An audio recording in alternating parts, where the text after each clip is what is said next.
4 โมงของญี่ปุ่นนะคะ ลมแรงมากเลยที่จังหวัดอิบารากินะคะพายุลูกนี้เป็นพายุที่ใหญ่ที่สุดของญี่ปุ่นในปี 2019 นะคะมีสังเกตดูเมฆเลยลอยเยอะมาก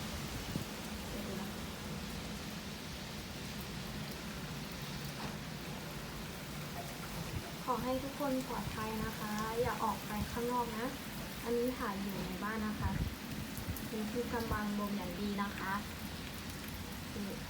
ท้องวิวแบบเร็วมากเลย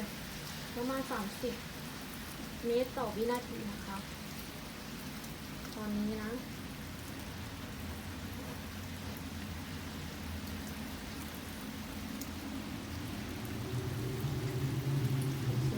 เสียงน่ากลัวมาก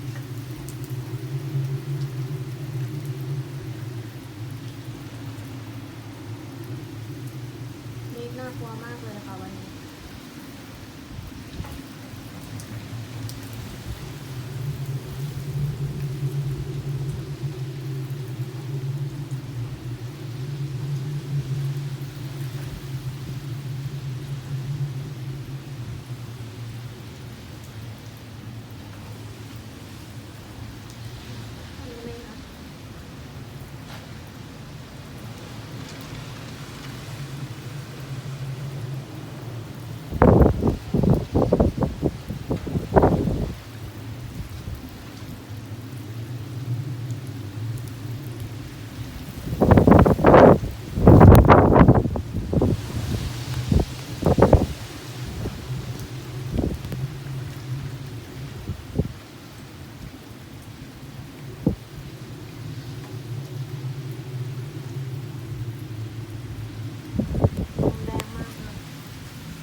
นี่ยังแบบมาแค่ห่างๆนะคะ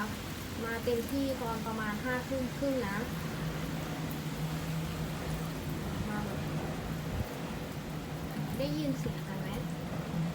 ดูเสียงลมแรงมากเลยตอนนี้นะคะเข้าไปข้างใน